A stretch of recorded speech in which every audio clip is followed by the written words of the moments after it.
Testemunhos para ministros e obreiros evangélicos. Capítulo 14. Apelo pela verdade e lealdade. Todos vós sois irmãos. 8 de março de 1895. Preciso falar aos meus irmãos de perto e de longe. Não posso ficar calada. Eles não estão trabalhando segundo princípios corretos. Não devem julgar os que estão em posições de responsabilidade, que sua importante posição os torna homens de juízo infalível. Todas as obras dos homens estão sob a jurisdição do Senhor. Será completamente seguro os homens considerarem que no Altíssimo há conhecimento. Os que confiam em Deus e em sua sabedoria, e não na deles mesmos, estão andando em veredas seguras. Nunca julgarão estarem autorizados a tapar a boca nem mesmo do boi que trilha o grão. E quão ofensivo é os homens controlarem o agente humano que está em sociedade com Deus e a quem o Senhor Jesus convidou. Vinde a mim todos os que estáis cansados e oprimidos, e eu vos aliviarei.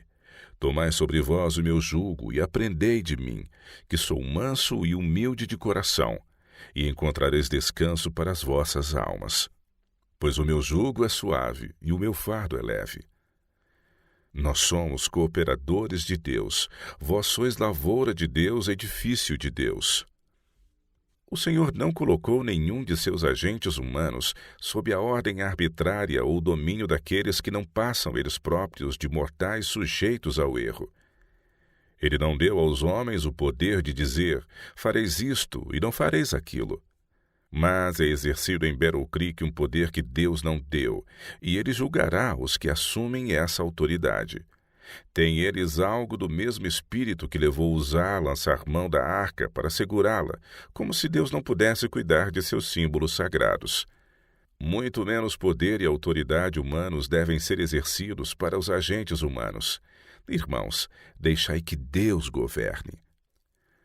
A obra para este tempo. A grande obra para este tempo exige que os homens vão a qualquer parte, tanto perto como longe, nos caminhos e valados para difundir a luz, apresentando as palavras da vida. Pois Deus, sobre um homem ou um grupo de homens, tomar essa obra em suas mãos, como se os obreiros, a propriedade particular de Deus, devesse estar sob seu domínio. Os negócios ligados à obra de Deus em todo e qualquer ramo exigem homens que estejam trabalhando em harmonia com Deus, pois o poder e o êxito na obra só poderão ser obtidos pela cooperação do humano com o divino. Sem que haja a melhor evidência de que uma pessoa compreenda as coisas celestiais e eternas, não deve ela ser autorizada a ministrar em questões relacionadas com a obra, que diz respeito à salvação das almas por quem Cristo morreu. Às mãos e cérebros não santificados já tem sido confiado demasiado poder e muitas mudanças imprudentes se têm feito que não estão de acordo com a vontade e os caminhos de Deus. Nenhum homem é um juiz apropriado do dever de outro homem. O homem é responsável para com Deus, e quando homens finitos e sujeitos ao erro tomam em suas mãos a jurisdição de seus semelhantes, como se o Senhor os houvesse comissionado para levantar ou abater, todo o céu se enche de indignação. Estranhos princípios estão sendo estabelecidos com relação ao domínio da mente e das obras dos homens por juízes humanos, como se esses homens finitos fossem deuses.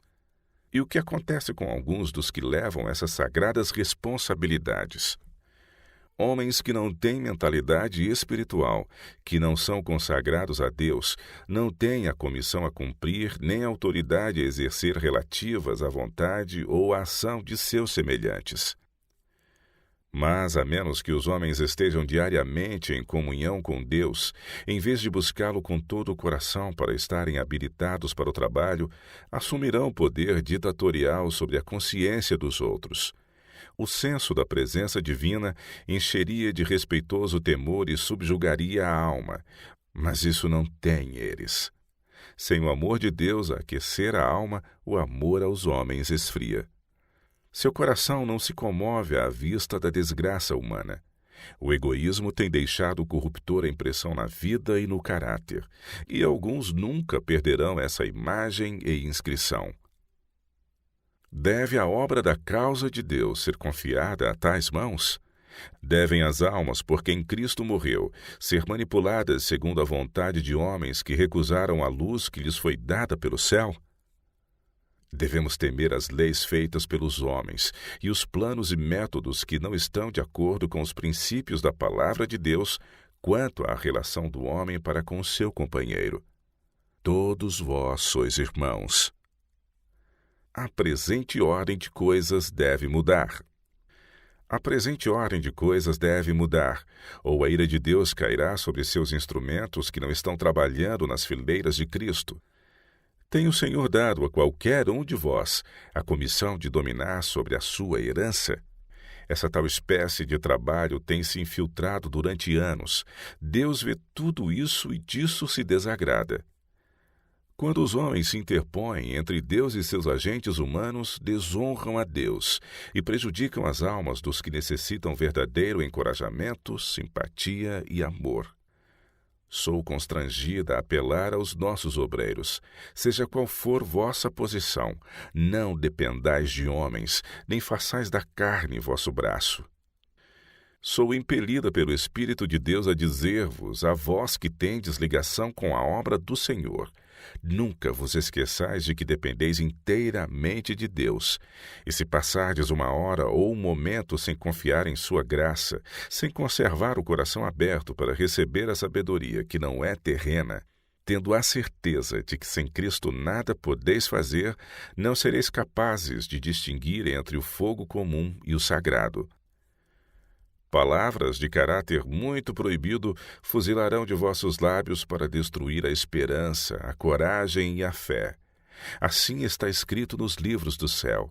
Vossas palavras não foram inspiradas por Deus, mas pelo inimigo que machucou e feriu a Cristo na pessoa de sua possessão adquirida.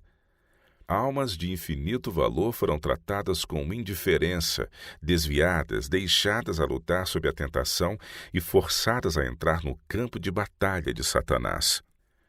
Os professos amigos de Jó eram fracos confortadores, tornando seu caso mais amargo e insuportável, e Jó não era culpado como eles supunham. Os que estão sob a dor e a angústia de seus próprios malfeitos, enquanto Satanás procura levá-los ao desespero, são justamente as pessoas que mais necessitam de auxílio. A intensa agonia da alma vencida por Satanás e que se sente derrotada e indefesa, quão pouco é compreendida pelos que deviam atender com terna compaixão aos que erram. Muito digna de piedade é a condição do que sofre sob o remorso. É ele como alguém aturdido, cambaleando, afundando no pó. E muitos dos que supõem justos tornam-se confortadores irritantes, agem asperamente com essas almas. Ao manifestarem essa dureza de coração, ofendendo e oprimindo, estão fazendo a mesma obra que Satanás se deleita em fazer. A alma provada e tentada não pode ver nada claramente. A mente está confusa, não sabe justamente que passos deve dar. Ora, então nenhuma palavra seja proferida que cause dor mais profunda. Como lidar com os que erram? Nosso Salvador disse: mas qualquer que escandalizar um destes pequeninos que creem em mim, melhor lhe fora que se lhe pendurasse ao pescoço uma mó de azenha e se submergisse na profundeza do mar. Ai do mundo por causa dos escândalos, porque é mister que venham escândalos, mas ai daquele homem por quem o escândalo vem. Vede, não desprezeis algum destes pequeninos, porque eu vos digo que os seus anjos nos céus sempre veem a face de meu Pai que está nos céus. Porque o Filho do Homem veio salvar o que se tinha perdido. Que vos parece? Se algum homem tiver 100 ovelhas e uma delas se desgarrar, não irá pelos montes deixando as 99 em busca da que se desgarrou? E se porventura a acha, em verdade vos digo que maior prazer tem por aquela do que pelas 99 que se não desgarraram. Assim também não é a vontade de vosso Pai que está nos céus que um destes pequeninos se percam. Eu não vim, disse Cristo, chamar os justos, vós que não sentis necessidade de arrependimento, mas sim os pecadores ao arrependimento. Os que são obreiros de Deus trabalharão nas fileiras de Cristo. Muita pobre alma há que é mal compreendida, não é apreciada, cheia de tristeza e agonia, uma ovelha perdida, extraviada. Sua mente está anuviada, não pode achar a Deus, e dela se apossa uma incredulidade quase sem esperanças. No entanto, tem ela um desejo intenso e anelante de perdão e paz. Ao vos ser apresentado esse quadro, pode ser feita a pergunta: não haverá cristãos a quem tal pessoa se possa dirigir em busca de alívio? A esta pergunta, Deus responde: tenho, porém, contra ti que deixaste a tua primeira caridade. Lembra-te, pois, de onde caíste, e arrepende-te, e pratica as primeiras obras. Quando não, brevemente a te virei, e tirarei do seu lugar o teu castiçal, se não te arrependeres. Um farisaísmo frio e de coração endurecido se tem apossado de muitos professos seguidores de Cristo, e o amor de Jesus está morto. E ao anjo da igreja que está em Sardes escreve: isto diz o que tem os 7 Espíritos de Deus e as 7 estrelas. Eu sei as tuas obras, que tens nome de que vive e estás morto. Sê vigilante e confirma os restantes, que estavam para morrer, porque não achei as tuas obras perfeitas diante de Deus. Aqui é resolvido o problema. As pessoas aqui descritas tiveram luz que as teria habilitado para obras inteiramente diversas, se houvessem seguido a luz e houvessem fortalecido as coisas remanescentes que estavam prestes a morrer. A luz que lhes brilhava no coração quando Jesus lhes falou à alma: perdoados te são os teus pecados, poderiam eles ter conservado viva, ajudando os que necessitavam de auxílio. A obra a ser feita é claramente especificada. Sê vigilante e confirma os restantes, que estavam para morrer, porque não achei as tuas obras perfeitas diante de Deus. Lembra-te, pois, do que tens recebido e ouvido, guarda-o e arrepende-te. E se não vigiares, virei sobre ti como um ladrão, e não saberás a que hora sobre ti virei. Muitos têm ouvido e recebido a palavra da vida e têm sido fortemente movidos pela verdade, mas têm permitido que sua alma fique fria, sua fé apagada pela justiça própria, pela presunção e pelo orgulho da posse de um conhecimento da verdade que eles deixam de praticar. A verdade não é posta em prática, perde seu poder. O coração se fecha para sua influência divina, e aqueles que deviam ser obreiros de Cristo estão ociosos, e as almas que eles poderiam ajudar são deixadas em desânimo, trevas e desespero. Ajudai as almas que naufragam. Almas há que estão definhando por falta de simpatia. Definham por falta do pão da vida, mas não têm confiança para tornar conhecida a sua grande necessidade.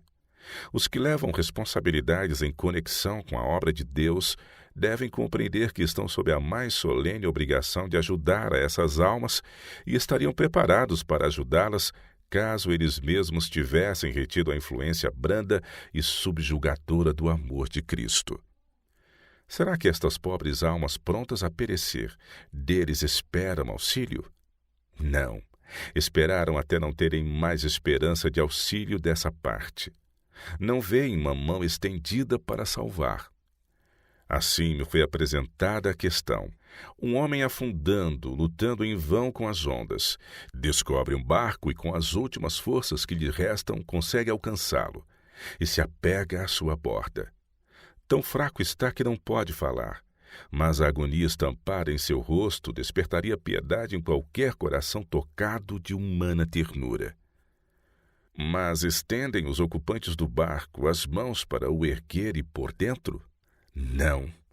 Todo o céu observa ao empurrarem esses homens às mãos fracas que se agarram. E um ser sofredor afunda sob as vagas, para não mais se levantar. Tal cena tem se repetido vezes seguidas. Tem sido testemunhada por aquele que deu sua vida para resgatar justamente tais almas. O Senhor tem estendido sua própria mão para salvar. O próprio Senhor tem feito a obra que ele deixou para o homem fazer no revelar a piedade e compaixão de Cristo para com os pecadores.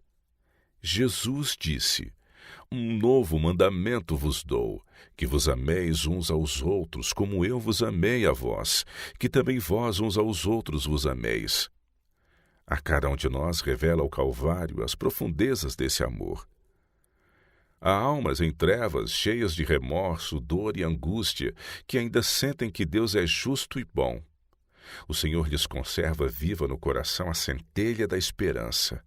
A pobre e obscurecida alma pensa: se eu tão somente me pudesse apresentar diante de Deus e pleitear meu caso, ele apiedar-se-ia por amor de Cristo e esse terrível temor e agonia seriam aliviados.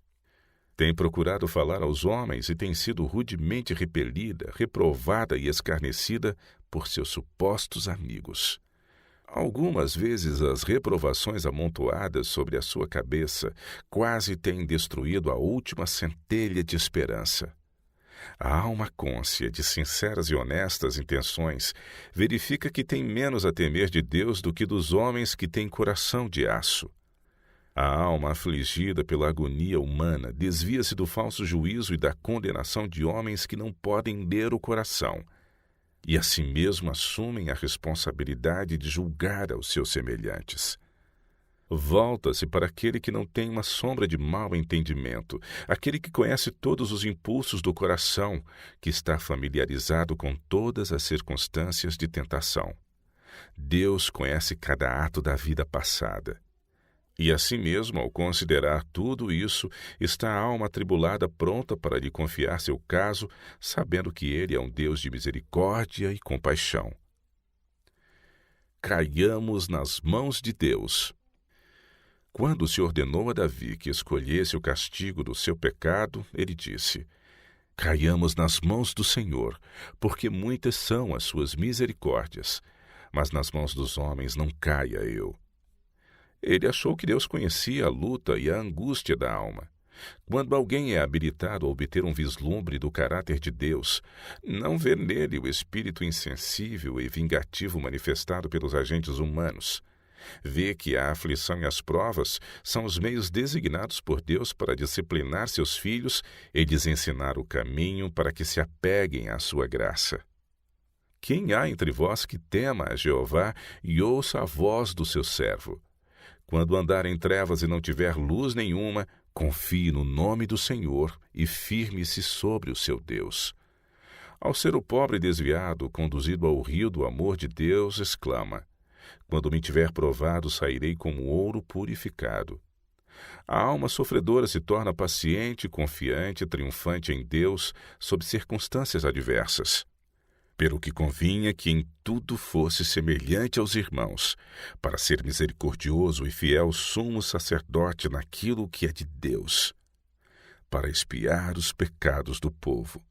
Porque naquilo que ele mesmo, sendo tentado, padeceu, pode socorrer aos que são tentados. Visto que temos um grande sumo sacerdote, Jesus, Filho de Deus, que penetrou nos céus, retenhamos firmemente a nossa confissão. Porque não temos um sumo sacerdote que não possa compadecer-se das nossas fraquezas, porém um que, como nós, em tudo foi tentado, mas sem pecado.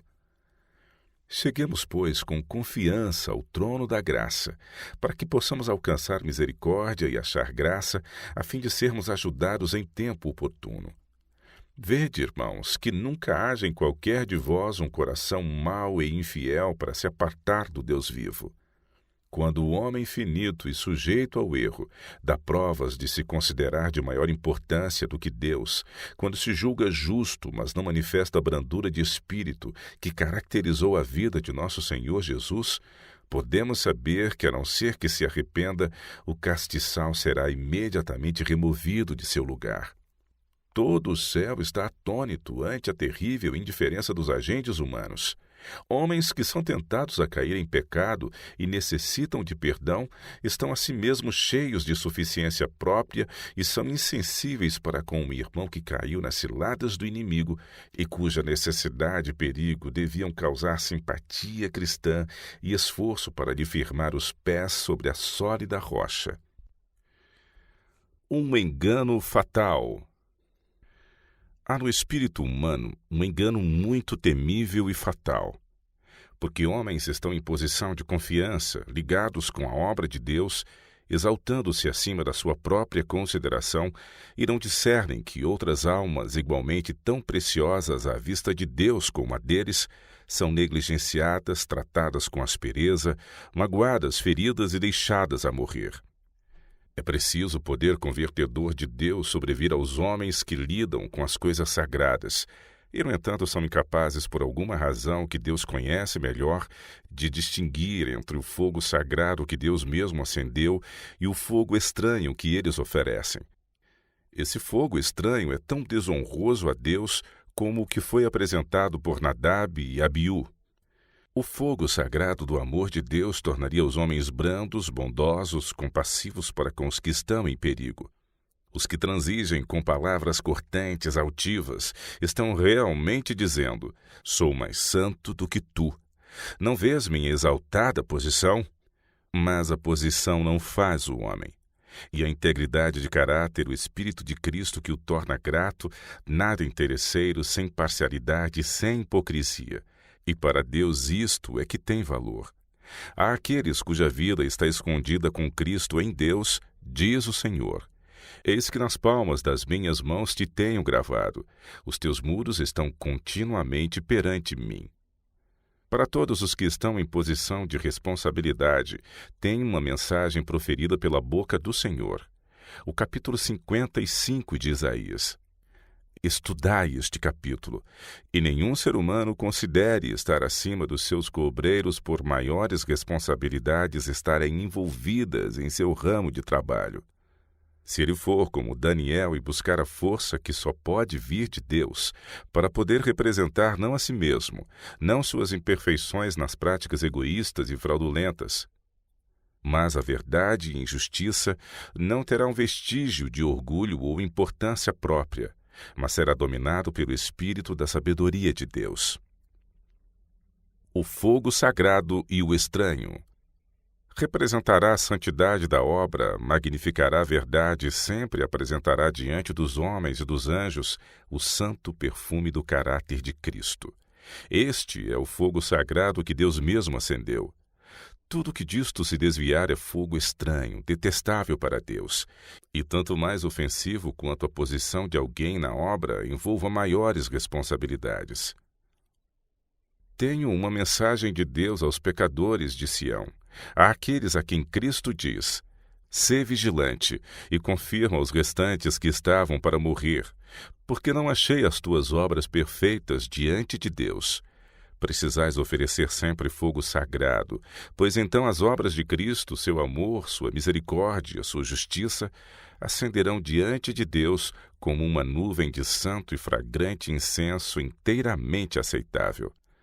Mas fogo estranho tem sido oferecido no emprego de palavras ásperas, na arrogância, na exaltação própria, na justiça própria, na autoridade arbitrária, no tiranizar, na opressão ao restringir a liberdade do povo de Deus, sujeitando-os por meio de vossos planos e regras, que Deus não traçou nem lhe vieram à mente.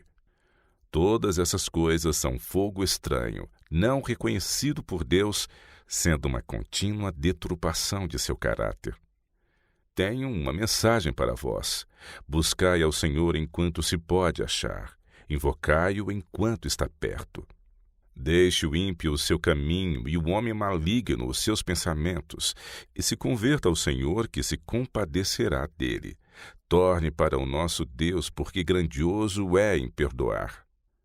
Porque os meus pensamentos não são os vossos pensamentos, nem os vossos caminhos os meus caminhos, diz o Senhor. Porque assim como os céus são mais altos do que a terra, assim são os meus caminhos mais altos do que os vossos caminhos, e os meus pensamentos mais altos do que os vossos pensamentos. Porque assim como desce a chuva e a neve dos céus, e para lá não torna, mas rega a terra e a faz produzir e brotar, e dá semente ao semeador e pão ao que come, assim será a palavra que sair da minha boca. Ela não voltará para mim vazia.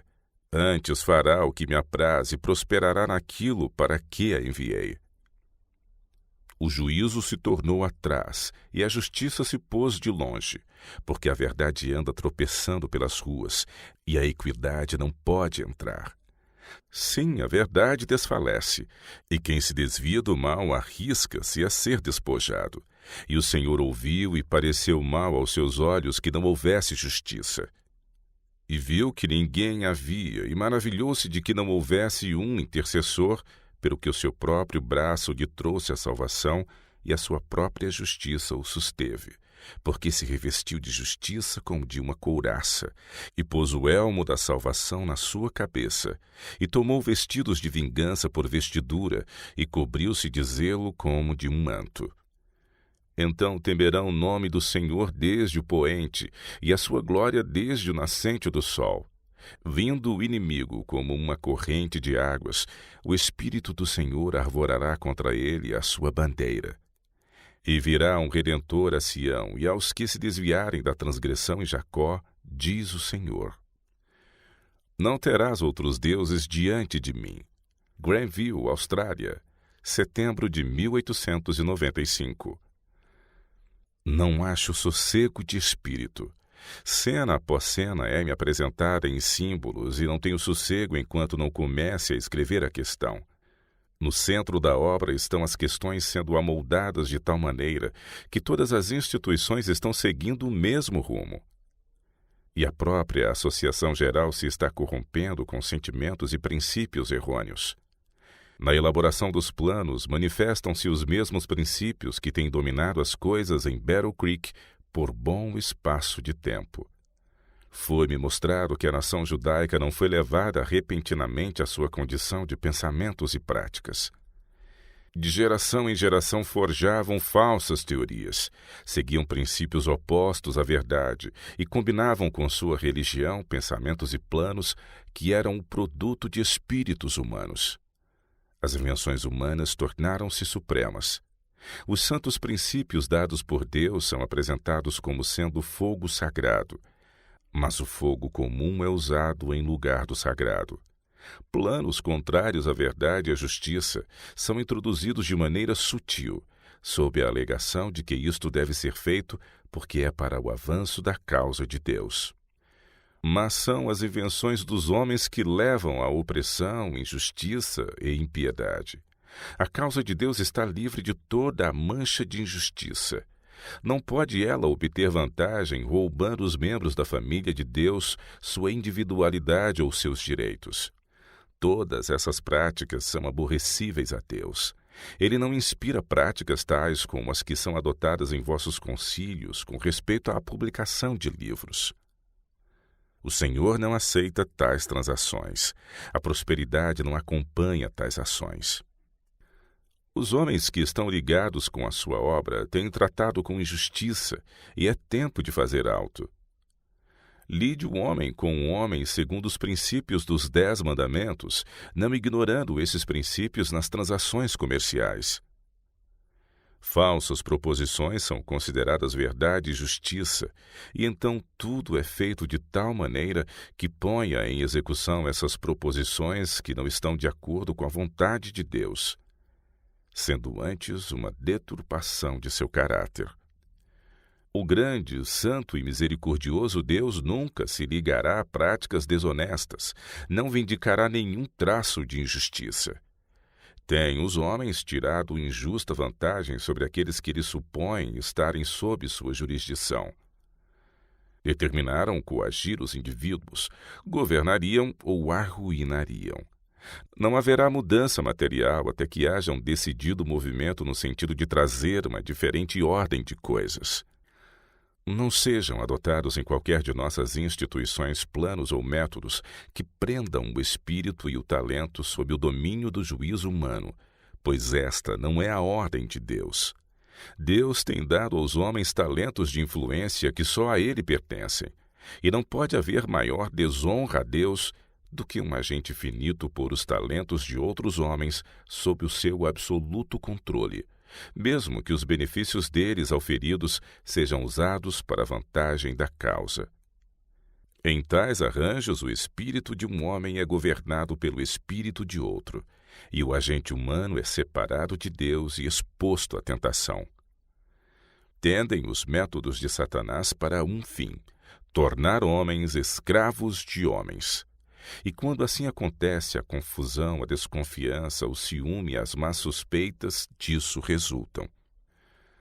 Tal atitude destrói a fé em Deus e nos princípios que devem dominar para expurgar o engano e toda espécie de egoísmo e de hipocrisia. O poder despótico. O poder despótico que se tem desenvolvido, como se a posição tivesse feito dos homens deuses, faz-me temer e deveria causar temor.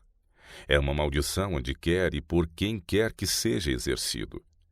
Esse domínio sobre a herança de Deus criará tal desagrado da jurisdição humana que resultará em um estado de insubordinação. O povo está aprendendo que não se pode confiar aos homens que detêm elevadas posições de responsabilidade, formar e amoldar o espírito e o caráter de outros homens. O resultado será a perda da confiança até mesmo na direção de homens fiéis. Mas o Senhor suscitará trabalhadores que reconheçam sua própria insignificância sem o auxílio especial de Deus. Século após século, vem Jesus concedendo seus bens à sua igreja. Na época do primeiro advento de Cristo ao nosso mundo, exerciam os homens que compunham o sinédrio sua autoridade dominando os homens segundo sua vontade. Assim, as almas por quem Cristo deu a vida, a fim de libertá-las da servidão de Satanás, eram colocadas de outra forma em sujeição a ele. Reconhecemos nós individualmente a nossa verdadeira posição, a de que, como servos assalariados de Deus, não devemos barganhar nossa mordomia.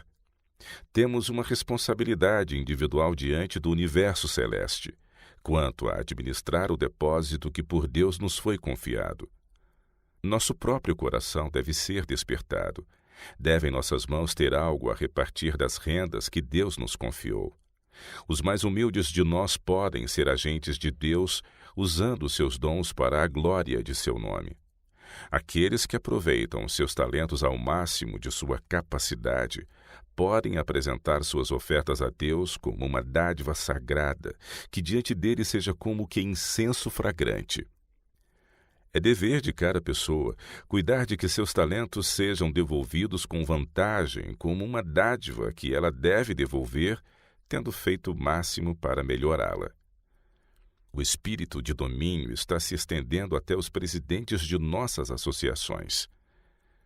Se um homem ansioso de exercer seus próprios poderes procura ter domínio sobre seus irmãos, achando que foi investido de autoridade para fazer de sua vontade o poder dominante, o melhor e único rumo seguro é removê-lo, para que não haja maior mal e ele perca sua própria alma e ponha em perigo a alma de outros. Todos vós sois irmãos. A disposição de mandar sobre a herança de Deus causará reação, a menos que esses homens mudem de atitude. Os que têm autoridade devem manifestar o Espírito de Cristo. Devem lidar como ele lidaria com cada caso que requer atenção. Devem ir possuídos do Espírito Santo. A posição de um homem não o torna um jota ou um tio maior à vista de Deus. É só o caráter que Deus toma em consideração. A bondade, a misericórdia e o amor de Deus foram por Cristo proclamados a Moisés. Esse era o caráter de Deus. Quando os homens que professam servir a Deus lhe ignoram o caráter paternal e se apartam da honra e da justiça ao lidar com seus semelhantes, Satanás exulta, pois ele lhes inspirou seus atributos. Estão seguindo no rumo do romanismo. Nas pegadas do romanismo. Aqueles a quem se ordena representar os atributos do caráter do Senhor saem da plataforma bíblica e, em seu próprio juízo humano, inventam regras e resoluções para forçar a vontade de outros. Os inventos para forçar os homens a seguir as prescrições de outros homens estão instituindo uma ordem de coisas que anula a simpatia e a terna compaixão que cega os olhos para a misericórdia, a justiça e o amor de Deus. A influência moral e a responsabilidade pessoal são pisadas a pés. A justiça de Cristo pela fé tem sido passada por alto por alguns, pois é contrária ao seu espírito e a toda a experiência de sua vida. Governar, tem sido sua atitude. Satanás tem tido a oportunidade de se fazer representar. Quando alguém que professa ser representante de Cristo se dá a um trato áspero e a impelir homens a situações difíceis, os que assim são oprimidos ou romperão todos os grilhões da restrição ou serão levados a considerar a Deus como um duro senhor. Alimentam maus sentimentos contra Deus e a alma dele se aliena justamente como Satanás planejou que fosse. Essa dureza de coração da parte de homens que pretendem crer na verdade, Satanás lança à conta da influência da própria verdade, e assim homens ficam desgostosos e se afastam da verdade. Por esta razão, não deve nenhum homem ter responsável ligação com nossas instituições, se pensa não ser questão importante ter ele um coração de carne ou um coração de aço. Alguns homens pensam estar representando a justiça de Deus, mas não lhe representam a ternura e o grande amor com que ele nos amou. Suas invenções humanas, que se originam nos especiosos estratagemas de Satanás, parecem suficientemente justos aos olhos cegos dos homens, porque são inerentes à sua natureza. Uma mentira crida e praticada para ele se torna uma verdade. Assim se realiza o propósito das instrumentalidades satânicas, de que os homens chegassem a essas conclusões pela operação de suas próprias mentes inventivas. Mas como caem os homens em tal erro? Começando com falsas premissas e então fazendo com que tudo prove que a verdade é erro. Em alguns casos, os primeiros princípios têm uma medida de verdade entrelaçada com um erro, mas não leva a qualquer ação justa, e este é o motivo de os homens serem desviados. Para poderem reinar e tornar-se uma força, empregam os métodos de Satanás para justificar seus próprios princípios. Exaltam-se como homens de juízo superior e têm permanecido como representantes de Deus. São eles deuses falsos. Sob que bandeira? 24 de setembro. Tudo em nosso mundo está em agitação. Os eventos futuros lançam suas sombras adiante. Verdadeiramente ameaçadores são os sinais dos tempos. Não há segurança em coisa alguma que seja humana ou terrena. Os 4 anjos seguram os 4 ventos. Um momento de trégua tem-nos sido graciosamente dado por Deus. Todo o poder que nos é emprestado por Deus, seja físico, mental ou moral, deve ser sagradamente alimentado para fazer a obra que nos foi designada em favor de nossos semelhantes que perecem em sua ignorância. A advertência deve ir a todas as partes do mundo. Não deve haver demora.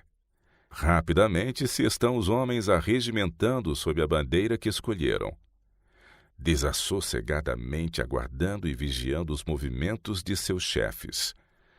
Há os que vigiam e aguardam e estão trabalhando pela vinda do Senhor, enquanto outro grupo está rapidamente se enfileirando nas linhas que estão sob o comando do primeiro grande apóstata.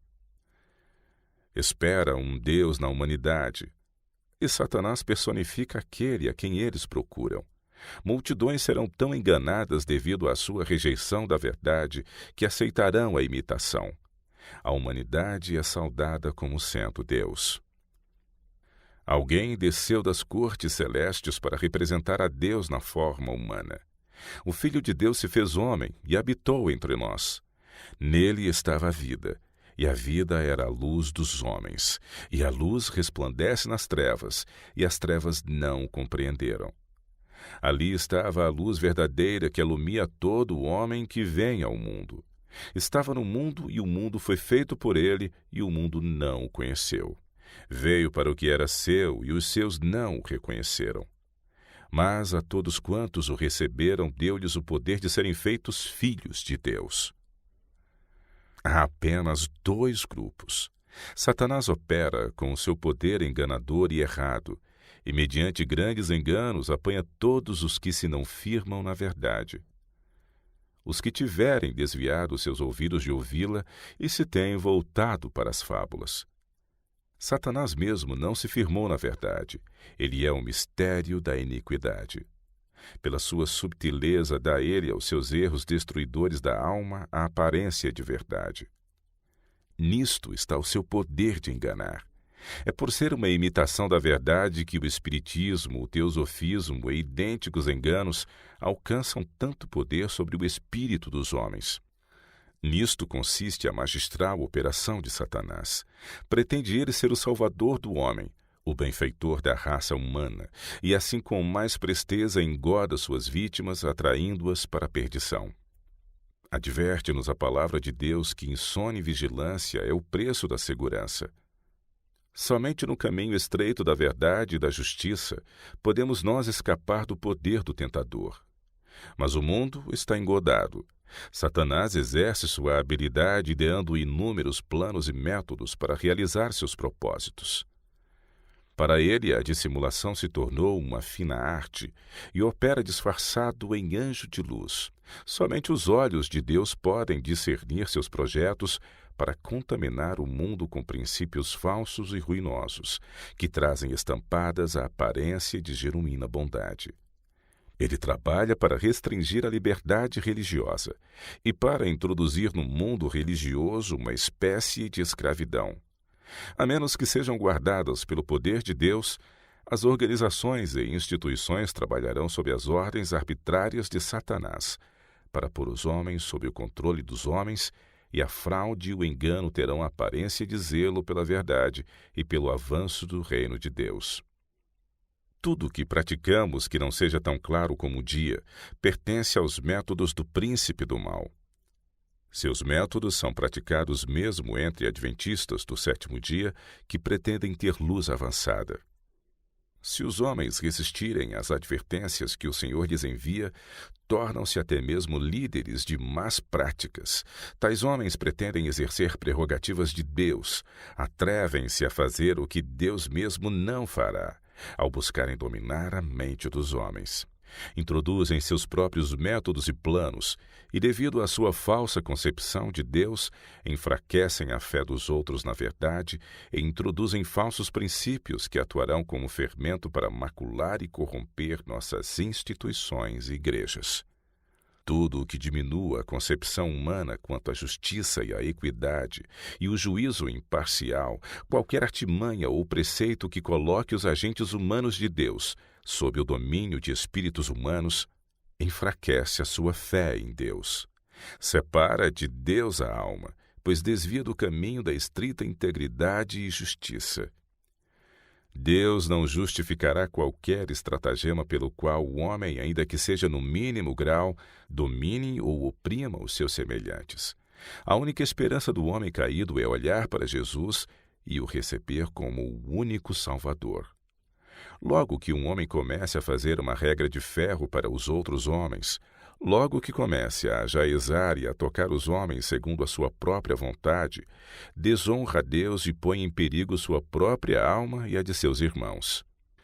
O homem pecaminoso só pode encontrar esperança e justiça em Deus, e nenhum ser humano é justo além do tempo em que tem fé em Deus e com ele mantém vital ligação. A flor do campo precisa ter a sua raiz no solo. Deve ter ar, orvalho, chuva e luz do sol. Só florescerá se receber essas vantagens, e todas elas vêm de Deus. O mesmo se dá com o homem. Recebemos de Deus aquilo que contribui para a vida da alma. Somos advertidos a não confiar no homem, nem a fazer da carne o nosso braço. Sobre todos os que assim fazem é pronunciada uma maldição. Jesus e Nicodemos. Nicodemos procurou à noite uma entrevista com Jesus, dizendo: Rabi, bem sabemos que és mestre vindo de Deus, porque ninguém pode fazer esses sinais que tu fazes se Deus não for com ele. Tudo isso era verdade no que a isso diz respeito. Mas o que disse Jesus? Ele respondeu e disse-lhe: na verdade te digo que aquele que não nascer de novo não pode ver o reino de Deus. Aqui estava um homem em elevada posição de confiança, um homem que era observado como alguém educado nos costumes dos judeus, alguém cujo espírito estava cheio de sabedoria. Possuía ele verdadeiramente talentos de caráter extraordinário. Não queria ir a Jesus de dia, pois isso o tornaria alvo de observações. Seria demasiado humilhante a um dirigente dos judeus reconhecer que simpatizava com o desprezado Nazareno. Nicodemos pensa: averiguarei eu mesmo quanto à missão e os reclamos deste mestre, se ele é em verdade a luz para alumiar os gentios e a glória de Israel. Jesus virtualmente diz a Nicodemos: não é controvérsia que ajudará teu caso. Não são argumentos que trarão luz à alma. Deves ter um novo coração, ou então não poderás discernir o reino dos céus. Não é maior evidência que te levará para uma posição correta, mas novos propósitos, novas fontes de ação. Deves nascer de novo. A não ser que ocorra tal mudança tornando novas todas as coisas, as mais fortes evidências que pudessem ser apresentadas seriam inúteis. A falta está em teu próprio coração. Tudo deve ser mudado ou não poderás ver o reino de Deus. Foi esta uma declaração muito humilhante para Nicodemos, e com sentimento de irritação pegou as palavras de Cristo, dizendo: como pode um homem nascer sendo velho? Não tinha ele mentalidade espiritual suficiente para discernir a significação das palavras de Cristo. Mas o Salvador não enfrenta argumento com argumento.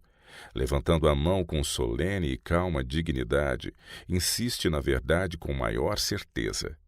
Na verdade te digo, que aquele que não nascer da água e do Espírito não pode entrar no reino de Deus. O que é nascido da carne é carne, e o que é nascido do Espírito é Espírito. Não te maravilhes de te ter dito: necessário vos é nascer de novo. O vento assopra onde quer e ouves a sua voz, mas não sabes de onde vem nem para onde vai. Assim é todo aquele que é nascido do Espírito. Disse-lhe Nicodemos: como pode ser isso? Alguns raios da verdade estavam penetrando na mente do príncipe. As palavras de Cristo encheram-no de respeitoso temor e o levaram a indagar: como pode ser isso? Com profunda sinceridade, Jesus respondeu: tu és mestre em Israel, e não sabes isso? Suas palavras dão a Nicodemos a lição de que, em vez de se sentir irritado com as claras palavras da verdade e condescender com a ironia, devia ele ter uma opinião mais humilde de si mesmo devido à sua ignorância espiritual. No entanto, as palavras de Cristo eram pronunciadas com tanta solenidade, e tanto o olhar como o tom de voz exprimiam tão ardoroso amor para com ele, que não ficou ofendido ao reconhecer sua humilhante posição. Certamente alguém a quem foram confiados os interesses religiosos do povo não devia ignorar verdade tão importante para eles compreenderem, como era a condição de entrada no reino dos céus. Na verdade te digo, continuou Jesus, que nós dizemos o que sabemos e testificamos o que vimos, e não aceitais o nosso testemunho. Se vos falei de coisas terrestres e não crestes, como crereis se vos falar das celestiais? Esta lição é para nós hoje. Esta lição a Nicodemos apresento como sumamente aplicável para os que estão hoje em posições de responsabilidade como guias em Israel e cujas vozes frequentemente se fazem ouvir nos concílios, dando evidências do mesmo espírito que Nicodemos possuía. Terá a lição dada ao príncipe a mesma influência sobre o coração e a vida deles? Nicodemos se converteu em resultado dessa entrevista. As palavras de Cristo são pronunciadas com a mesma veracidade aos presidentes de associações, anciãos de igrejas e aos que ocupam posição de oficiais em nossas instituições. Na verdade te digo, que aquele que não nascer da água e do Espírito não pode entrar no reino de Deus. e vos darei um coração novo. Se tiverdes o Espírito Santo formando e moldando diariamente vosso coração, então tereis visão divina para perceber o caráter do reino de Deus. Nicodemos aceitou a lição de Cristo e se tornou verdadeiro crente. Sua voz se fez ouvir no concílio do Sinédrio em oposição às medidas por eles adotadas para conseguir a morte de Cristo. Porventura condena a nossa lei um homem sem primeiro o ouvir, disse ele. Veio em réplica a desdenhosa resposta: És tu também da Galiléia? Examina e verás que da Galiléia nenhum profeta surgiu. Jesus teve um discípulo em Nicodemos. Naquela conferência noturna com Jesus, o convicto homem esteve diante do Salvador sob a influência amenizadora e subjugadora da verdade que lhe brilhava nas recâmaras da mente, impulsionando-lhe o coração. Jesus disse: Se vos falei de coisas terrestres e não crestes, como crereis se vos falar das celestiais? Ora, ninguém subiu ao céu senão o que desceu do céu, o Filho do homem que está no céu. Não somente diz Jesus a Nicodemos que deve ter um novo coração para poder ver o reino dos céus, mas também lhe diz como obter um novo coração. Ele lê a mente inquiridora de alguém que verdadeiramente busca a verdade e lhe apresenta a representação de si mesmo. Como Moisés levantou a serpente no deserto, assim importa que o Filho do homem seja levantado, para que todo aquele que nele crê não pereça, mas tenha a vida eterna. Boas novas ecoam por todo o mundo, porque Deus amou o mundo de tal maneira que deu seu Filho unigênito, para que todo aquele que nele crê não pereça, mas tenha a vida eterna. É esta uma das lições de maior importância para cada alma vivente, pois as condições da salvação são aqui apresentadas em linhas distintas. Se alguém não tivesse outro texto da Bíblia, só este seria um guia para a alma. Especialmente para todo o homem que aceita as responsabilidades de conselheiro, todo aquele que lida com almas humanas, deve esta grandiosa e bela verdade ser brilhante e resplandecente luz. Não é honra para o que está de posse da palavra de Deus dizer: não tenho experiência, não compreendo essas coisas. Nunca será ele mais sábio enquanto não se tornar de muito menos importância aos seus próprios olhos. Deve aprender a lição como uma criancinha. Deve tornar seu primeiro dever compreender a obra de Deus na regeneração da alma. Tal mudança deveria ter lugar em cada homem antes que este aceite a posição de líder ou governante em ligação com a sagrada obra de Deus. Se a pessoa não tiver vital ligação com Deus, prevalecerão seu próprio espírito e sentimentos. Bem podem eles ser representados como fogo estranho oferecido em lugar do sagrado.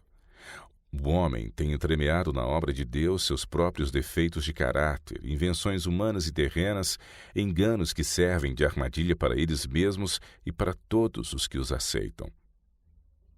O juízo de Amaleque. Deus empenha sua santíssima palavra de que ele vos abençoará se andardes em seus caminhos e praticardes a justiça e o juízo. Na tua bolsa não terás diversos pesos, um grande e um pequeno. Na tua casa não terás duas sortes de efa, uma grande e uma pequena. Peso inteiro e justo terás. Efa inteira e justa terás, para que se prolonguem os teus dias na terra, que te dará o Senhor Deus. Porque abominação é ao Senhor teu Deus todo aquele que faz isto, todo aquele que fizer injustiça. Lembra-te do que te fez Amaleque no caminho quando saíeis do Egito, como te saiu ao encontro no caminho e te derrubou na retaguarda todos os fracos que iam após ti, estando tu cansado e afadigado, e não temeu a Deus. Não obstante frequentemente terem os filhos de Israel entristecido ao Senhor por se afastarem de seus conselhos, assim mesmo tinha ele terno cuidado para com eles. Viu o Senhor Jesus que seus inimigos tiravam vantagem de suas circunstâncias para os prejudicar, pois essa obra devia trazer sofrimento aos cansados que jornadeavam sob a direção de Deus. Houve os juízos que Deus pronunciou. Será, pois, que quando o Senhor teu Deus te tiver dado o repouso de todos os inimigos em redor, na terra que o Senhor teu Deus te dará por herança para possuí-la, então apagarás a memória de Amaleque de debaixo do céu, não te esqueças. Escrevo estas palavras de Deus, a fim de que os que professam ser seus filhos não recebam a maldição pronunciada sobre Amaleque, por lhe haverem seguido as práticas. Se os pagãos tiverem essa denúncia de sua atitude por submeterem o cansaço e o afadigado, como se exprimirá o Senhor para com os que têm tido luz, grandes oportunidades e privilégios, mas não têm manifestado o Espírito de Cristo para com seus próprios irmãos? O Senhor vê todo o trato de um irmão para com o outro, que enfraquece a fé e enfraquece a confiança neles mesmos, como homens que lidam com justiça e equidade. Na mais positiva linguagem, expressa a ele seu desprazer ante a iniquidade praticada no comércio. Diz ele: seria eu limpo com balanças falsas e com um saco de pesos enganosos. Pode ser que o mesmo mal aqui mencionado não tenha sido cometido em nossas instituições, mas atos que estas coisas representam têm sido e ainda estão sendo feitas. Uma página após outra poderia ser escrita com relação a estas coisas. Associações inteiras estão se tornando levedadas com os mesmos princípios pervertidos, porque os seus ricos estão cheios de violência, e os seus habitantes falam mentiras, e a sua língua é enganosa na sua boca. O Senhor operará para purificar sua igreja. Digo-vos com verdade que o Senhor está prestes a virar e transtornar as instituições chamadas pelo seu nome. Justamente quão cedo começará esse processo purificador não posso dizer, mas não será protelado por muito tempo. Aquele que tem em sua mão o crivo de joeirar purificará seu templo de toda impureza moral. Limpará completamente sua eira. Deus tem uma controvérsia com todos os que praticam a mínima injustiça, pois assim procedendo rejeitam a autoridade de Deus e põem em perigo seu interesse na expiação, a redenção que Cristo efetuou para todo filho e filha de Adão. Valerá a pena seguir um rumo que a Deus seja aborrecível? Valerá a pena pôr fogo estranho em nossos incensários para oferecer diante de Deus e dizer que isso não faz diferença? Não tem estado de acordo com a ordem de Deus centralizar tanto em Battle Creek. O estado de coisas que agora existe foi-me apresentado como uma advertência. Dói-me o coração ante a apresentação. O Senhor deu advertências para evitar essa desmoralizadora condição, mas estas não têm sido atendidas. Vós sois o sal da terra, e se o sal for insípido, com que se há de salgar? Para nada mais presta senão para se lançar fora e ser pisado pelos homens. Apelo aos meus irmãos para que despertem. A não ser que haja uma rápida mudança, devo apresentar os fatos ao povo, pois este estado de coisas deve mudar. Homens não convertidos não devem por mais tempo ser gerentes e diretores de tão importante e sagrada obra. Com Davi somos forçados a dizer: já é tempo de orares, ó Senhor, pois eles têm quebrantado a tua lei. O Senhor tem uma controvérsia com seu povo. Curambong, Austrália, 5 de julho de 1896. Deve-se ter o cuidado de ensinar a cada homem sua dependência de Deus, pois Ele é a fonte de toda a sabedoria, poder e eficiência. Foi-me mostrado que é um erro supor que os homens que estão em posições de especial responsabilidade em Battle Creek tenham sabedoria muito superior à dos homens comuns. Os que assim pensam, supondo que têm uma iluminação divina, confiam no juízo humano desses homens, tomando seus conselhos como sendo a voz de Deus. Mas isto não é seguro, pois a não ser que os homens estejam inteiramente consagrados a Deus, Satanás trabalhará por meio deles a fim de transmitir aquele conhecimento que nem será para o bem presente, nem para o bem eterno dos que ouvem. Muitos têm se educado a pedir verbalmente ou por escrito conselho e opinião sempre que levados a situações difíceis. Mas é um erro os que são colocados em posições de responsabilidade em nossas várias instituições dependerem de homens que têm todos de levar demasiados fardos e responsabilidades. A sorte dos que são ensinados a depender inteiramente dos outros será uma experiência fraca e doentia. Aqueles em quem confiam podem ter menos temor de Deus do que eles mesmos e não ter mais poder mental e talento do que é seu privilégio possuir. Se tão somente reconhecerem que não devem ser crianças, mas homens firmes, bravos, procurando alcançar mais capacidade pelo exercício daquilo que já têm, negociando com os talentos que Deus lhes emprestou. Somos individualmente responsáveis pelo uso dos talentos que Deus nos deu. Nosso intelecto deve ser cultivado. Pensamento diligente e árduo deve ser dedicado à solução das dificuldades. Para cada homem tem o Senhor designado um trabalho, e se ele coloca homens em posição de responsabilidade, comunicar-lhes-á seu Espírito Santo, dando-lhes eficiência em seu trabalho. Mas os homens chamados para fazerem longas e dispendiosas viagens para ajudar a outros a idear e planejar, não estão eles mesmos em íntima ligação com o Deus de toda a sabedoria, quando põem sua confiança em sua própria força e sabedoria. Se não estiverem dispostos a levar o jugo de Cristo ou a aprender em sua escola a serem mansos e humildes de coração como Ele é, se não tiverem aprendido a erguer os fardos que Deus lhes deu e a seguir para onde quer que Ele os conduza, que adiantam essas dispendiosas viagens? De que vale sua sabedoria? Não é ela considerada loucura para Deus? Ensinai isso ao povo. Podem as associações de estados depender da associação geral no sentido de receber luz, conhecimento e sabedoria, mas será seguro fazê-lo? Battle Creek não deve ser o centro da obra de Deus. Só Deus pode preencher esse lugar. Quando o nosso povo, de diferentes lugares, tem suas convocações especiais, ensinai-lhes por amor de Cristo e de sua própria alma a não fazerem da carne o seu braço. Não há poder no homem para ler o coração de seus semelhantes. O Senhor é o único em quem podemos confiar com segurança, e Ele é acessível em todo lugar e a cada igreja da União.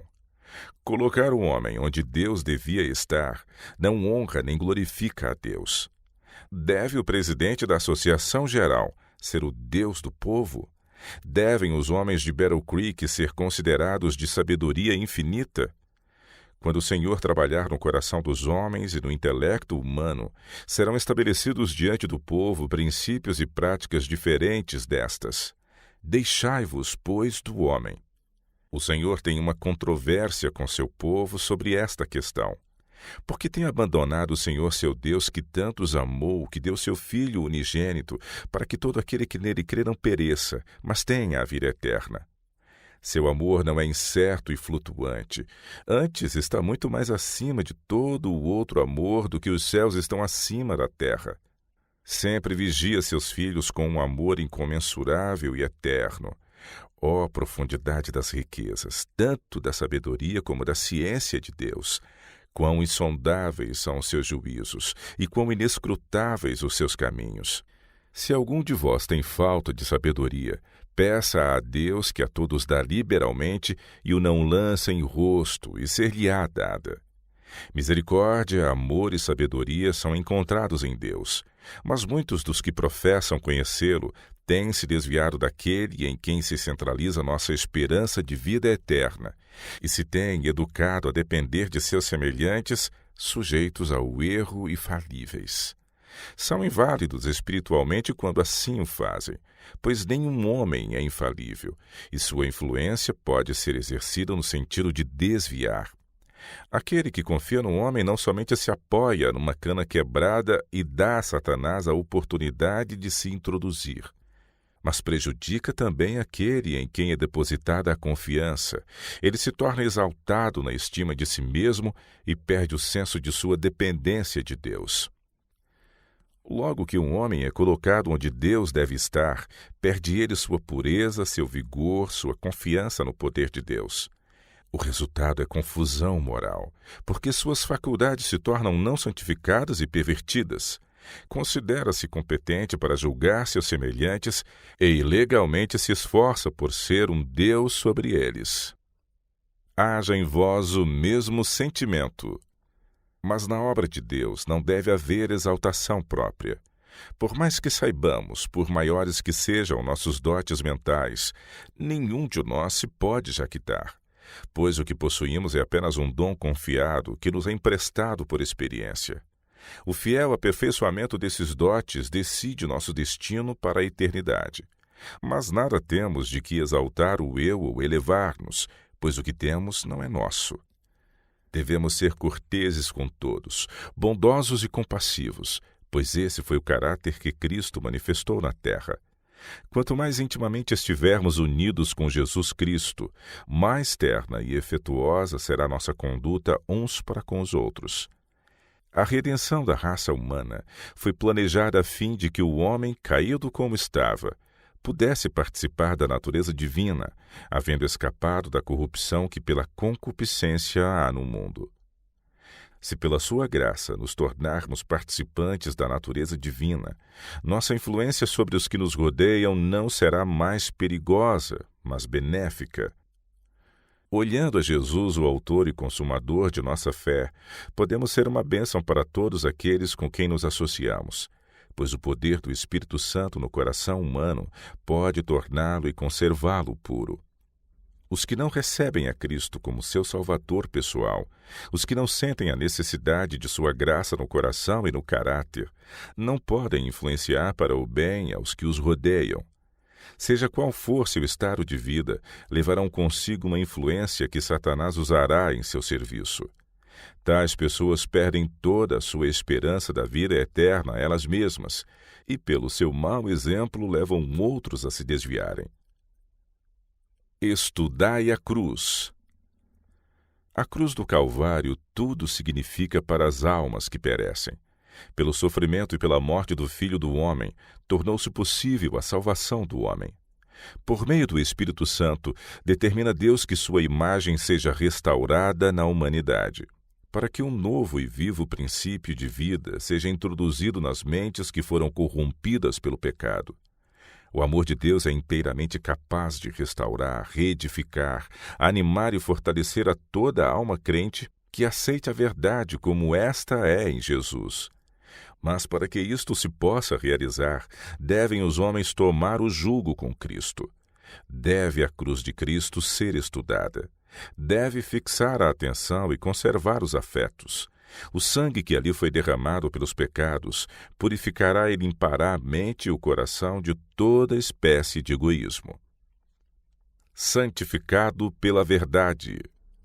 Deus é o autor de toda a verdade, e a verdade posta em prática prepara o caminho para verdades mais adiantadas. Quando os servos delegados por Deus proclamam nova verdade, o Espírito Santo se move sobre a mente que foi preparada pelo andar na luz, avivando as faculdades perceptivas para que discernam a beleza e majestade da verdade. Mas a verdade não será verdade para o que não demonstra, pela elevação espiritual de seu caráter, um poder superior a que o mundo pode outorgar, e uma influência que seja condizente pelo seu caráter peculiar e sagrado com a própria verdade. Aquele que for santificado pela verdade exercerá uma influência salvadora e vital sobre quantos entrem em contato com ele. Esta é a religião da Bíblia. Homens salvos apenas pelo sacrifício expiatório de Jesus Cristo não têm o direito de procurar exaltar-se acima de seus semelhantes. Sentem-se eles aos pés de Jesus e dele aprendam, não se esforçando por fazer eles mesmos brilhar. Se o amor de Jesus Cristo estiver neles, eles brilharão sem que o percebam, difundindo a luz da glória de Cristo por todo o mundo. E eu, quando for levantado da terra, todos atrairei a mim. Se o ministro fizer de Cristo sua esperança, sua confiança, aquele de quem depende será um com Cristo, um cooperador de Deus, e pelo seu ministério almas se convertem a Cristo. Toda a habilidade vem de Deus. Há os que não são letrados e os que não têm uma grande quantidade de dotes, mas por isso não precisam ficar desanimados. Usem eles o que têm, cuidando fielmente de cada ponto fraco de seu caráter e procurando pela graça divina torná-lo forte.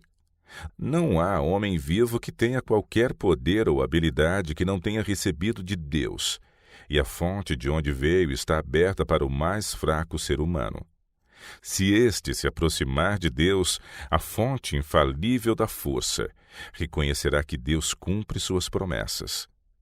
Mas nesta obra, não precisamos chamar homens que estão a milhares de quilômetros distantes para que nos venham ajudar, pois Cristo prometeu: pedi e dá-se-vos-á, buscai e encontrareis. Deus não dá caprichosamente talentos aos homens, mas segundo a habilidade que Deus lhes deu para usar. Quanto maiores os talentos concedidos ao homem, tanto maiores os juros exigidos. Deus exige que cada agente humano consulte o oráculo vivo e se familiarize perfeitamente em todas as questões com a sua vontade expressa, a fim de que, usando diligentemente os talentos que lhe foram confiados, possa granjear outros. Deus quer que aprendamos a solene lição de que estamos forjando nosso próprio destino. O caráter que formamos nesta vida decide se estamos ou não habilitados para viver por todos os séculos da eternidade. Nenhum homem pode com segurança permanecer ocioso. Pode não ter muitos talentos, mas negocie com os que tem, e na proporção em que ele manifeste integridade para com Deus e seus semelhantes, nessa mesma proporção Deus o abençoará. O Espírito Santo espera para auxiliar a cada alma crente, e Jesus declara: e eis que eu estou convosco todos os dias, até a consumação dos séculos. Sejam os que creem em Jesus fortes, pessoas de oração e cheios de confiança no poder de Cristo para salvar.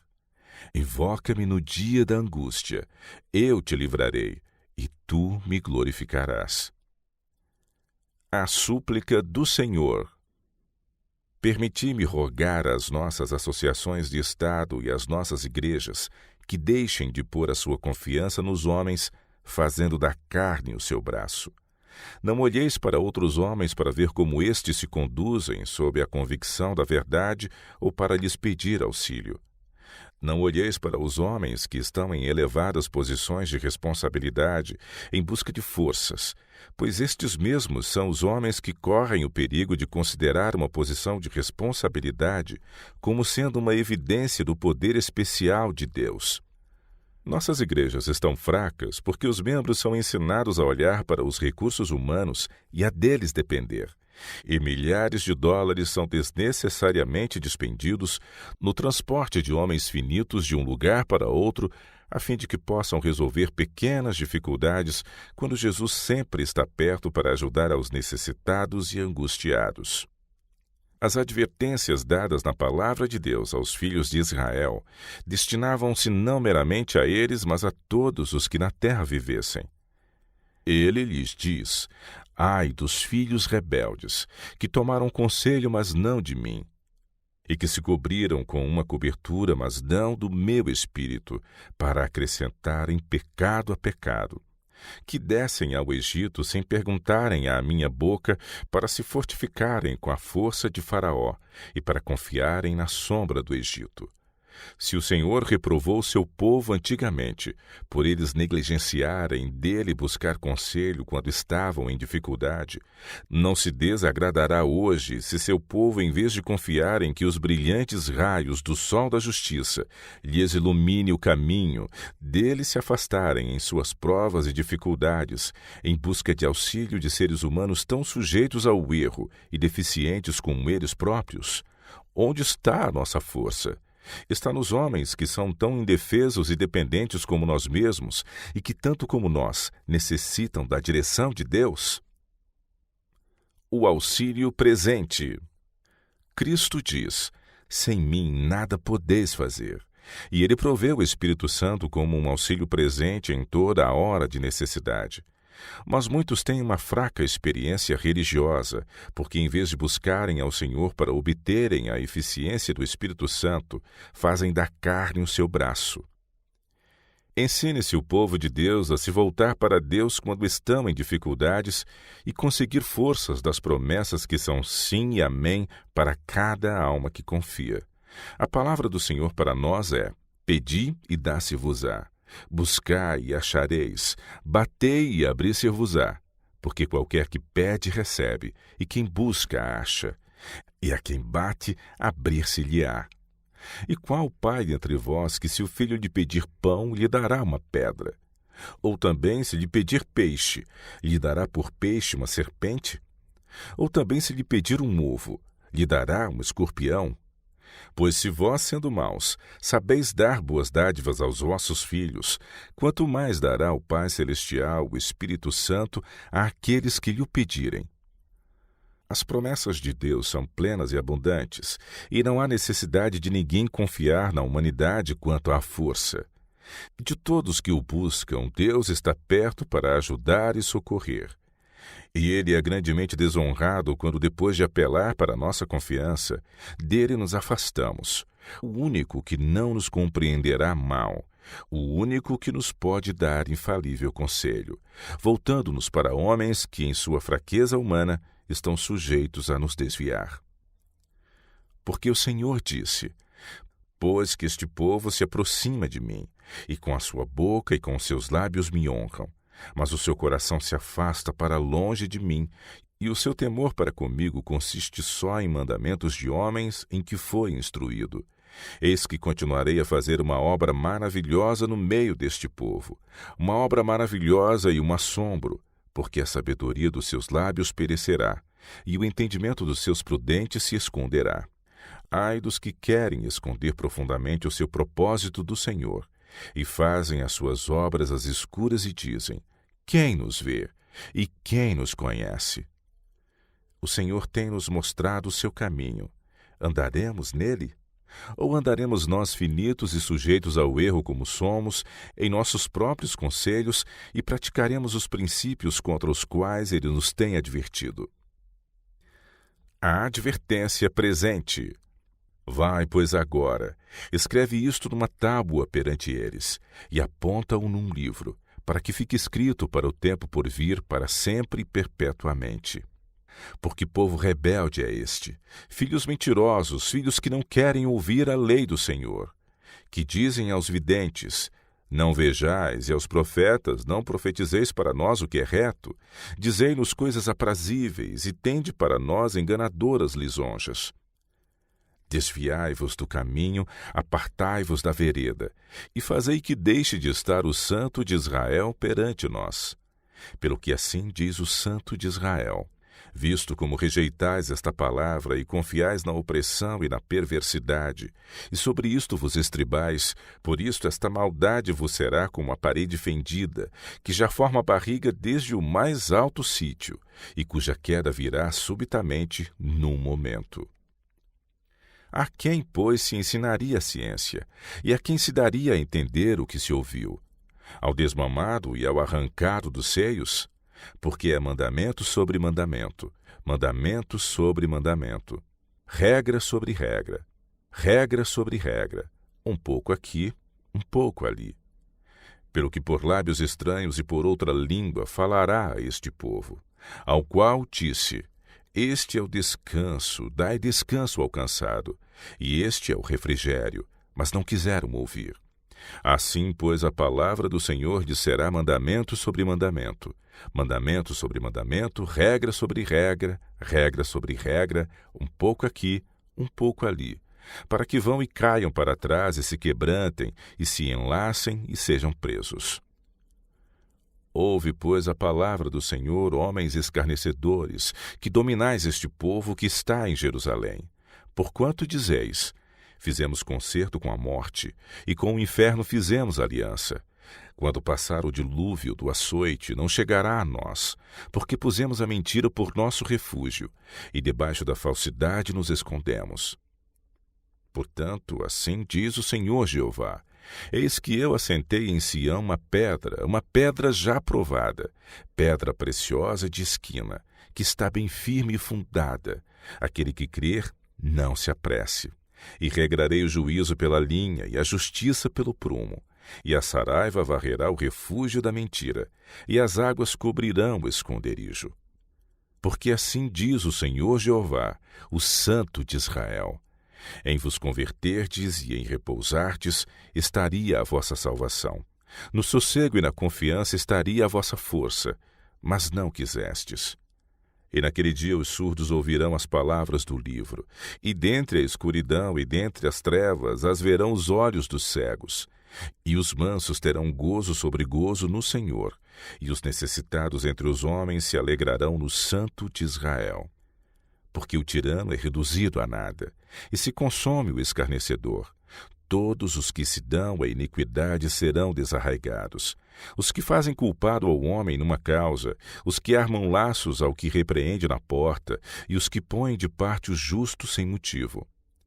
Portanto, assim diz o Senhor, que remiu a Abraão acerca da casa de Jacó. Jacó não será agora envergonhado, nem agora se descorará a sua face. Mas quando vir a seus filhos, a obra das minhas mãos no meio dele, santificarão o meu nome, e santificarão ao Santo de Jacó, e temerão ao Deus de Israel. E os errados de espírito virão a ter entendimento, e os murmuradores aprenderão doutrina. Serão essas advertências passadas por alto como não tendo importância? O Senhor apela a cada professor, a cada ministro, a cada um dos que tem recebido a luz de sua verdade, para que observe bem sua situação espiritual. Têm sido grande luz, e se quiserem alcançar a vida eterna, não mais devem confiar num homem finito, mas edificar sobre o firme fundamento. Porque o tirano é reduzido a nada, e se consome o escarnecedor, e todos os que se dão à iniquidade serão desarraigados. Os que fazem culpado ao homem numa causa, os que armam laços ao que repreende na porta, e os que põem de parte o justo sem motivo. Portanto, assim diz o Senhor, que remiu a Abraão acerca da casa de Jacó. Jacó não será agora envergonhado, nem agora se descorará a sua face. Mas quando vir a seus filhos a obra das minhas mãos no meio dele, santificarão o meu nome, e santificarão ao Santo de Jacó, e temerão ao Deus de Israel. E os errados de espírito virão a ter entendimento, e os murmuradores aprenderão doutrina.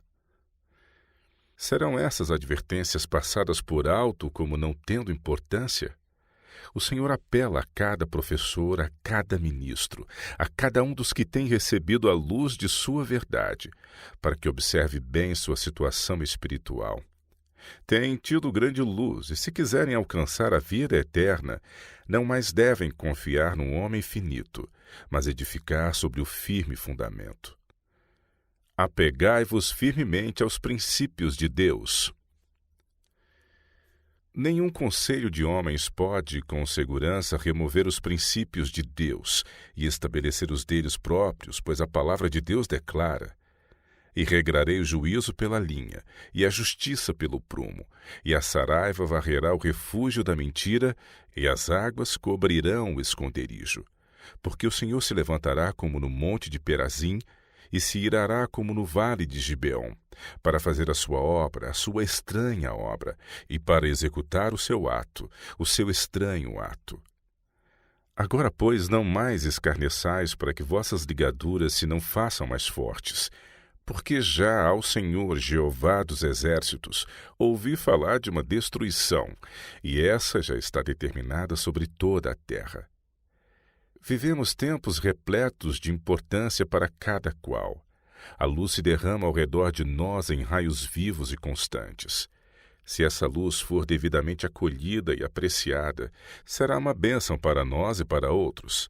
Se, porém, confiarmos em nossa própria sabedoria e força, ou na força e sabedoria de nossos semelhantes, tornar-se-á ela um veneno. Na luta pela vida eterna, não podemos apoiar-nos uns nos outros. O pão da vida tem de ser comido por todo ser humano. Dele temos de participar individualmente, a fim de que alma, corpo e espírito sejam avivados e fortalecidos por seu poder transformador, assemelhando-se assim ao espírito e caráter de Jesus Cristo. Deus tem de ser para nós o primeiro e o último e o melhor em todas as coisas. Cada um deve ter por si mesmo fome e sede de justiça. Apoiar-se em homens e confiar em sua sabedoria é um perigo para a vida espiritual de qualquer cristão. Pode ser que aqueles em que se deposita a confiança sejam honestos e verdadeiros, servindo ao Senhor com toda a diligência. Mas se nós individualmente nos estivermos esforçando por andar nos rastros de Cristo, poderemos segui-lo tão bem como aqueles a quem admiramos por sua vida coerente e humilde. Não o homem, mas o Senhor. Acontece frequentemente que aqueles para quem olhamos não são os que supomos que sejam. A miúde, o pecado está oculto no coração e atos maus e práticas enganosas estão entretecidas no caráter. Como considera isso nosso Pai Celestial? Seu conselho sempre é digno de confiança, e ele tem dado evidências de seu grande amor para com a raça humana, e contempla com tristeza quando seus filhos são incentivados a dele se desviarem e pôr a sua confiança em homens finitos, a quem não conhecem, e cujo juízo e experiência podem não ser dignos de confiança. Mas isso se tem feito, e Deus tem sido posto em segundo lugar. Em nome de Jesus Cristo de Nazaré, eu suplico ao povo de Deus que confie no Senhor para obter forças. Acautelai-vos para não pôrdes homens onde Deus deve estar. Não estamos seguros ao fazer de homens nossa autoridade ou nosso guia, porque estes certamente nos desapontarão. Individualmente devemos operar a nossa própria salvação com temor e tremor, porque Deus é o que opera em vós tanto o querer como o efetuar, segundo a sua boa vontade. Temos uma elevada vocação em Cristo Jesus. Estamos levando avante uma obra vasta e santa, e Deus apela a cada um para que levante seu estandarte à vista deste mundo e do universo celestial, pelo poder do Senhor Jeová, em quem há uma rocha eterna.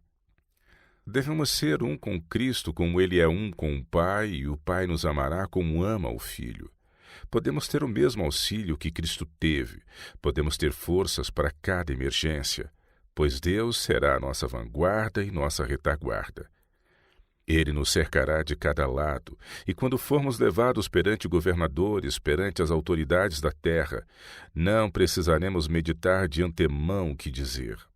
Deus nos ensinará no dia de nossa necessidade. Oxalá nos possa o Senhor ajudar a chegar aos pés de Jesus e dele aprender, antes de nos procurarmos tornar mestres dos outros. The Review and Herald, 18 de fevereiro de 1890. A preciosidade de Cristo para seus seguidores. Currambong, Austrália, 4 de maio de 1896. Entristeci-me quando li vossa carta, demonstrando espírito tão deprimido. Lede Efésios 2, de 4 a 22. Esta escritura me foi dada para vós. Lede-a cuidadosamente como nunca dantes. Está plena de instruções. Habitar Cristo pela fé em nosso coração significa a contemplação de Cristo, observar a Cristo tendo o nosso querido Salvador como o nosso melhor e honrado amigo, a fim de que não o entristeçamos e ofendamos por qualquer ação. Temos sempre esta promessa para nos confortar e ajudar, porque pela graça sois salvos, por meio da fé, e isto não vem de vós, é dom de Deus. Tende em mente que nunca chegará o tempo em que a sombra infernal de Satanás não seja lançada através de nosso caminho para nos obstruir a fé e eclipsar a luz que emana da presença de Jesus, o sol da justiça. Nossa fé não deve vacilar, mas abrir caminho através dessas trevas. Temos uma experiência que não deve ser sepultada nas trevas da dúvida. Nossa fé não é de sentimentos, mas de verdade. O apóstolo inspirado fala de sermos edificados sobre o fundamento dos apóstolos e profetas, sendo Jesus Cristo mesmo a principal pedra de esquina.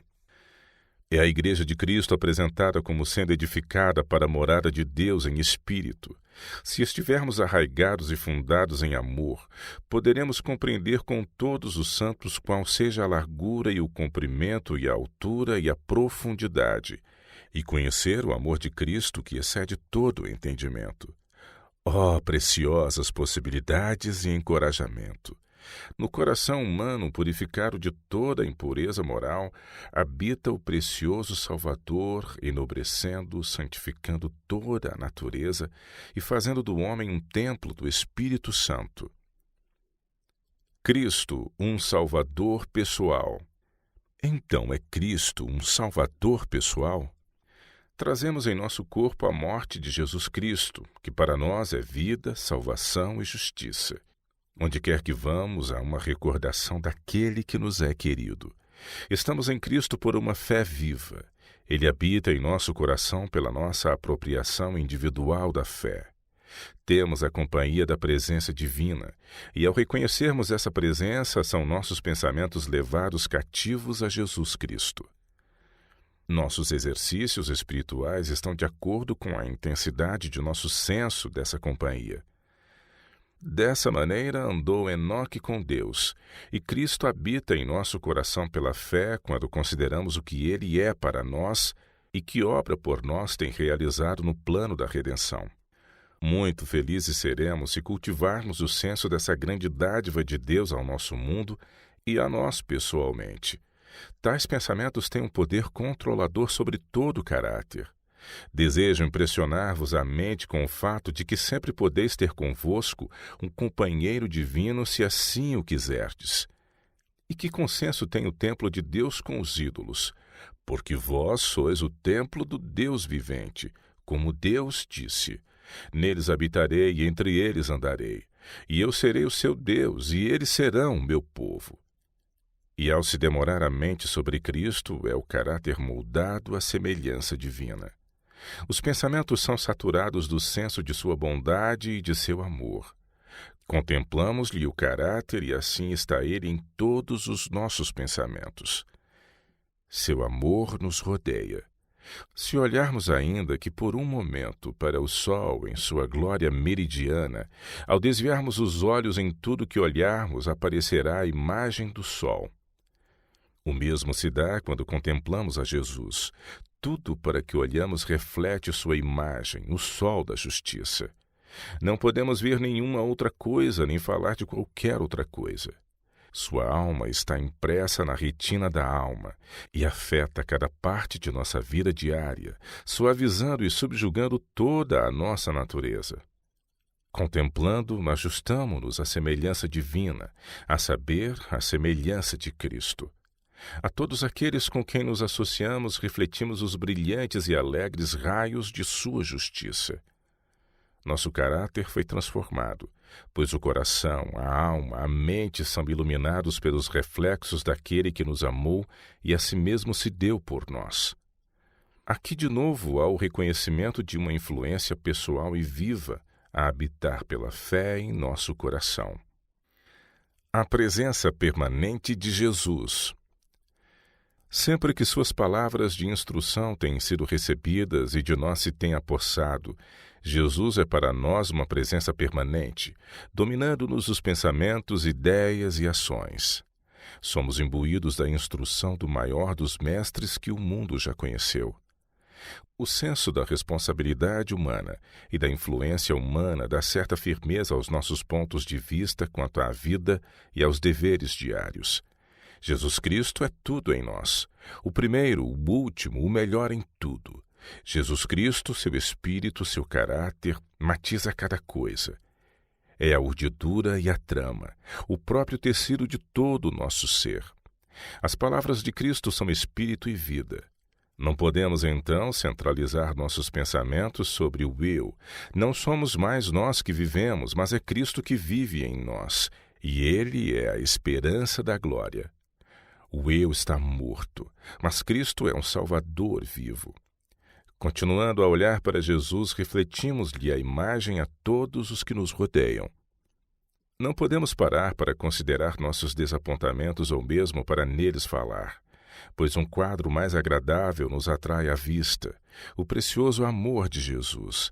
Ele em nós habita pela palavra da verdade. Que disse Cristo à mulher samaritana no poço de Jacó? Se tu conheceras o dom de Deus, e quem é o que te diz, dá-me de beber, tu lhe pedirias e ele te daria água viva. Qualquer que beber desta água tornará a ter sede, mas aquele que beber da água que eu lhe der nunca terá sede, porque a água que eu lhe der se fará nele uma fonte d'água que salte para a vida eterna. A água a que Cristo se referia era a revelação de sua graça em sua palavra. Seu Espírito, seu ensino, são para cada alma uma fonte que satisfaz. Toda outra fonte a que recorram demonstrar-se-á insatisfatória. Mas a palavra de Deus é quais frescas correntes, representada como as águas do Líbano que sempre satisfazem. Em Cristo está para todos sempre a plenitude da alegria. Os desejos, prazeres e divertimentos do mundo nunca satisfazem ou curam a alma. Mas Jesus diz: quem come a minha carne e bebe o meu sangue tem a vida eterna. A graciosa presença de Cristo em sua palavra está sempre falando à alma, apresentando-o como uma fonte de água viva a refrescar a alma sedenta. É nosso privilégio ter um Salvador vivo e permanente. Ele é a fonte de todo o poder implantado dentro de nós, e sua influência fluirá em palavras e ações, refrigerando a todos os que estiverem dentro da esfera de nossa influência, neles criando desejos e aspirações de força e pureza, de santidade e de paz, e daquela alegria que não traz consigo a tristeza. Esse é o resultado de um Salvador que em nós mora. A intercessão de Cristo. Jesus diz: e eis que eu estou convosco todos os dias, até a consumação dos séculos. Ele andou uma vez como homem na terra, sua divindade revestida da humanidade, sendo um homem sofredor e tentado, assediado pelas ciladas de Satanás. Em todos os pontos foi tentado como nós, e sabe como socorrer aos que são tentados. Agora está à mão direita de Deus, está no céu como nosso advogado, para por nós interceder. Sempre devemos ficar confortados e animados ao pensar nisto. Ele pensa naqueles que estão sujeitos às tentações neste mundo. Pensa em cada um de nós individualmente e conhece todas as nossas necessidades.